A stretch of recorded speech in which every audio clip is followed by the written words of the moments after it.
Sponsors ਦਾ ਜਿਹੜੇ ਜ਼ਰੀਆ ਬਣਦੇ ਨੇ ਇਹਨਾਂ ਪ੍ਰੋਗਰਾਮਾਂ ਨੂੰ ਤੁਹਾਡੇ ਤੱਕ ਪਹੁੰਚਾਉਣ ਦੇ ਲਈ ਖਾਲਸਾ ਇੰਸ਼ੋਰੈਂਸ ਏਜੰਸੀ ਵਾਲੇ, ਜਿਨ੍ਹਾਂ ਤੋਂ ਤੁਸੀਂ ਹਰ ਤਰੀਕੇ ਦੀ ਇੰਸ਼ੋਰੈਂਸ ਲੈ ਸਕਦੇ ਹੋ। ਇੰਸ਼ੋਰੈਂਸ ਬਾਰੇ ਪਤਾ ਕਰਨ ਦੇ ਲਈ ਇਹਨਾਂ ਦਾ ਨੰਬਰ ਹੈ 408 272 2500। ਕਵਰਡ ਕੈਲੀਫੋਰਨੀਆ, ਓਬਾਮਾ ਕੇਅਰ ਬਾਬਤ, ਮੈਡੀਕੇਅਰ ਦੇ ਬਾਬਤ ਅਮਰੀਕਾ ਭਰ ਦੇ ਵਿੱਚ ਸੇਵਾਵਾਂ ਦਿੰਦੇ ਨੇ। ਹੋਰ ਜਾਣਕਾਰੀਆਂ ਦੇ ਲਈ ਅੱਜ ਹੀ ਡਾਇਲ ਕਰੋ 408 272 2500। ਟਰਕੀਅਨ ਇਮੀਗ੍ਰੇਸ਼ਨ ਲਾਫਾਰਮ ਵਾਲੇ ਜੇ ਟਰਕੀਅਨ ਅਟਾਰਨੀ ਟਰਕੀਅਨਾਂ ਦੇ ਨਾਲ ਤੁਸੀਂ ਯੂਐਸ ਇਮੀਗ੍ਰੇਸ਼ਨ ਬਾਬਤ ਤੁਹਾਡਾ ਕੋਈ ਸਵਾਲ ਹੈ, ਕੋਈ ਸਲਾਹ ਕਰਨੀ ਹੈ, ਤੇ ਇਹਨਾਂ ਦੇ ਨਾਲ 415 909 0503 ਤੇ ਗੱਲ ਕੀਤੀ ਜਾ ਸਕਦੀ ਹੈ। ਤੇ ਬਿਸਲਾ ਫੈਮਿਲੀ ਫਰੈਜ਼ਨੋ ਤੋਂ ਇਹਨਾਂ ਸਾਰੇ ਹੀ ਸਪਾਂਸਰਸ ਦਾ ਬਹੁਤ ਬਹੁਤ ਧੰਨਵਾਦ। ਤੇ ਜੇਕਰ ਤੁਸੀਂ ਵੀ ਇਹਨਾਂ ਪ੍ਰੋਗਰਾਮਾਂ ਨੂੰ ਸਪਾਂਸਰ ਕਰਨਾ ਚਾਹੁੰਦੇ ਹੋ ਤਾਂ ਸਟੂਡੀਓ ਦਾ ਨੰਬਰ ਹੈ 408 272 5200। ਖਬਰਾਂ ਦੀ ਸ਼ੁਰੂਆਤ ਕੈਨੇਡਾ ਦੇ ਵਿੱਚ ਗੱਲ ਕਰਦੇ ਹਾਂ।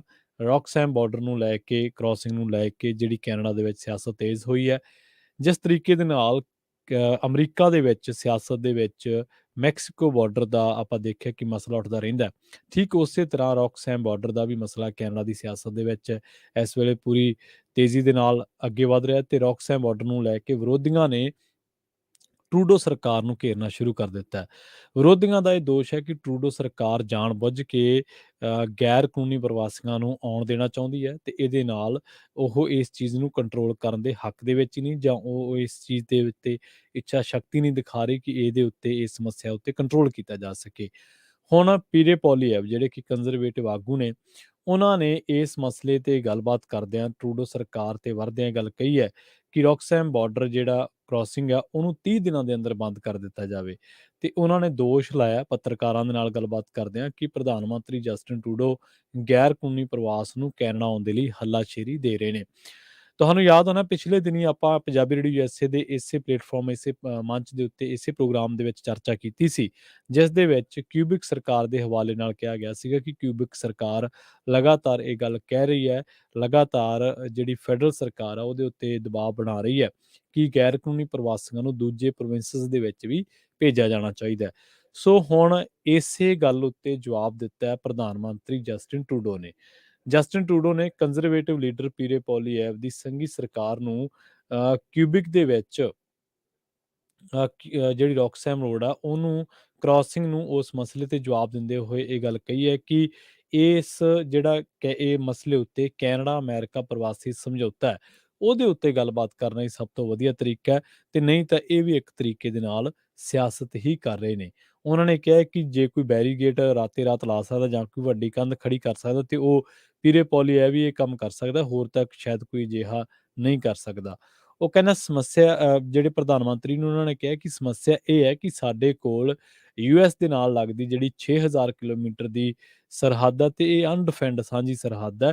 ਇਹ ਅਸੀਂ ਇੱਥੋਂ ਬੰਦ ਕਰ ਦਿਆਂਗੇ, ਜਿਨ੍ਹਾਂ ਨੇ ਗੈਰ ਕਾਨੂੰਨੀ ਪ੍ਰਵਾਸੀਆਂ ਨੇ ਲੰਘਣਾ ਉਹ ਕਿਤੋਂ ਹੋਰ ਲੰਘ ਜਾਣਗੇ। ਸੋ ਇਸੇ ਮਸਲੇ ਨੂੰ ਲੈ ਕੇ ਪਿਛਲੇ ਦਿਨੀ ਕਿਊਬਿਕ ਦੇ ਜਿਹੜੇ ਪ੍ਰੀਮੀਅਰ ਨੇ ਉਹਨਾਂ ਨੇ ਵੀ ਟਰੂਡੋ ਸਰਕਾਰ ਉੱਤੇ ਵਰਦਿਆਂ ਗੱਲ ਕਹੀ ਸੀਗੀ ਕਿ ਜਿਹੜੇ ਗੈਰ ਕਾਨੂੰਨੀ ਪ੍ਰਵਾਸੀ ਇਸ ਵੇਲੇ ਕਿਊਬਿਕ ਦੇ ਵਿੱਚ ਨੇ ਤੇ ਸਾਡੇ ਲਈ ਬੋਝ ਬਣੇ ਹੋਏ ਨੇ, ਤਾਂ ਉਹਨਾਂ ਨੂੰ ਹੁਣ ਦੂਜੀਆਂ ਪ੍ਰੋਵਿੰਸਸ ਦੇ ਵਿੱਚ ਵੀ ਭੇਜਣ ਦੇ ਯਤਨ ਸਰਕਾਰ ਨੂੰ ਕਰਨੇ ਚਾਹੀਦੇ ਨੇ। ਸੋ ਰੌਕਸੈਮ ਬਾਰਡਰ ਗੈਰ ਕਾਨੂੰਨੀ ਪ੍ਰਵਾਸ ਨੂੰ ਲੈ ਕੇ ਇਸ ਵੇਲੇ ਕੈਨੇਡਾ ਦੇ ਵਿੱਚ ਪੂਰੀ ਜਿਹੜੀ ਸਰਕਾਰ ਹੈ ਉਹਨੂੰ ਵਿਰੋਧੀਆਂ ਦੇ ਨਿਸ਼ਾਨਿਆਂ ਦਾ ਸਾਹਮਣਾ ਕਰਨਾ ਪੈ ਰਿਹਾ। ਵਧਦੇ ਅਗਲੀ ਖਬਰ ਦੇ ਵੱਲ। ਓਨਟਾਰੀਓ ਦੇ ਪ੍ਰਾਈਵੇਟ ਹਸਪਤਾਲਾਂ ਨੂੰ ਸਿਹਤ ਬੀਮੇ ਅਧੀਨ ਆਉਂਦੇ ਆਪਰੇਸ਼ਨ ਕਰਨ ਦੀ ਇਜਾਜ਼ਤ ਦਿੰਦਾ ਬਿੱਲ ਸੂਬਾ ਵਿਧਾਨ ਸਭਾ ਦੇ ਵਿੱਚ ਪੇਸ਼ ਕਰ ਦਿੱਤਾ ਗਿਆ।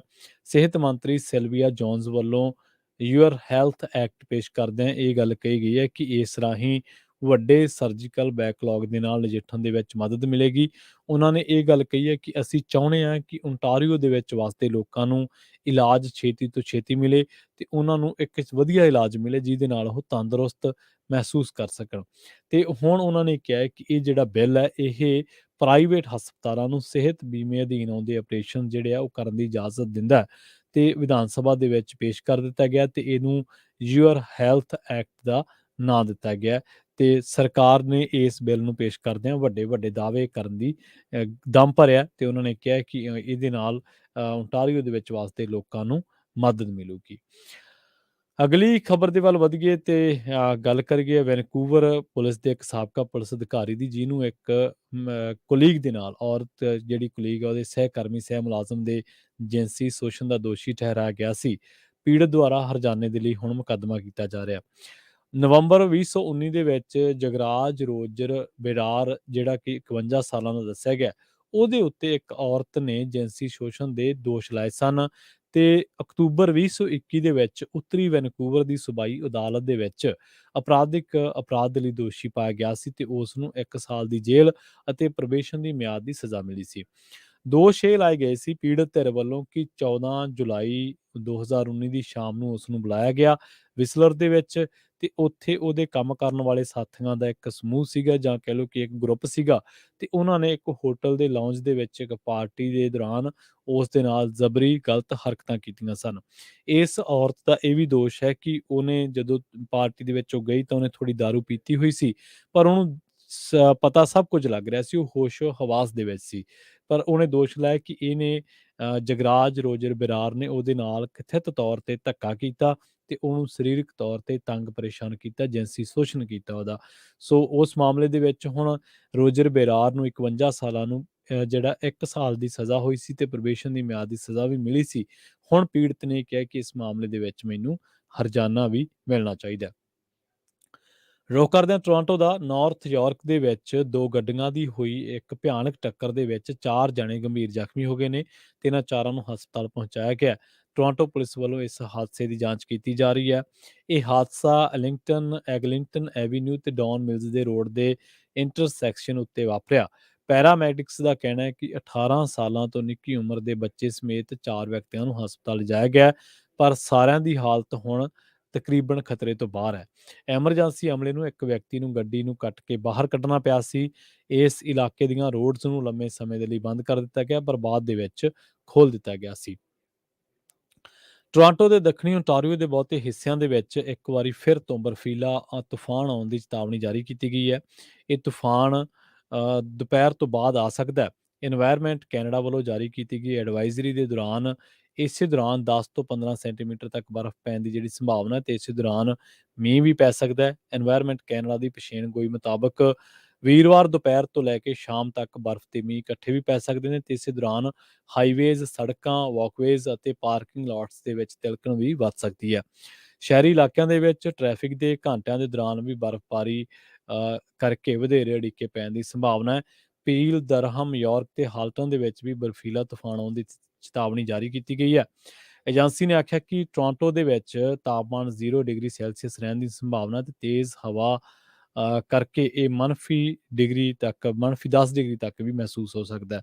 ਸਿਟੀ ਵੱਲੋਂ ਸਾਰੇ ਵਾਰਮਿੰਗ ਸੈਂਟਰ ਖੁੱਲ੍ਹੇ ਰੱਖਣ ਦੇ ਵੀ ਹੁਕਮ ਦਿੱਤੇ ਗਏ ਨੇ। ਉੱਧਰ ਦੂਜੇ ਪਾਸੇ ਕੈਨੇਡਾ ਦੇ ਵਿੱਚ ਮੌਸਮੀ ਤਬਦੀਲੀਆਂ ਨੂੰ ਦੇਖਦਿਆਂ ਏਅਰ ਕੈਨੇਡਾ ਤੇ ਵੈਸਟਜੈਟ ਕੈਨੇਡਾ ਨੇ ਜਿਹੜੀਆਂ ਯਾਤਰੂਆਂ ਦੇ ਲਈ ਇੱਕ ਚੇਤਾਵਨੀ ਹੈ ਜਾਂ ਕਹਿ ਲਓ ਕਿ ਇੱਕ ਜਾਣਕਾਰੀ ਸਾਂਝੀ ਕਰ ਦਿੱਤੀ ਹੈ। ਉਹ ਕਹਿੰਦੇ ਕਿ ਜਿਹੜਾ ਇਹ ਮੌਸਮ ਬਦਲ ਰਿਹਾ ਲਗਾਤਾਰ ਤਾਂ ਇਹਦੇ ਕਰਕੇ ਜਿਹੜੀਆਂ ਕੁਝ ਫਲਾਈਟਸ ਆ ਉਹ ਟੋਰਾਂਟੋ, ਓਟਵਾ ਤੇ ਮੌਂਟਰੀਅਲ ਦੇ ਏਅਰਪੋਰਟਸ ਤੇ ਕੁਝ ਦੇਰੀ ਨਾਲ ਵੀ ਪਹੁੰਚ ਸਕਦੀਆਂ ਨੇ ਤੇ ਇਹਦੇ ਲਈ ਪੇਸ਼ੈਂਸ ਬਣਾ ਕੇ ਰੱਖਣਾ ਪਊਗਾ ਮੁਸਾਫਰਾਂ ਨੂੰ ਵੀ।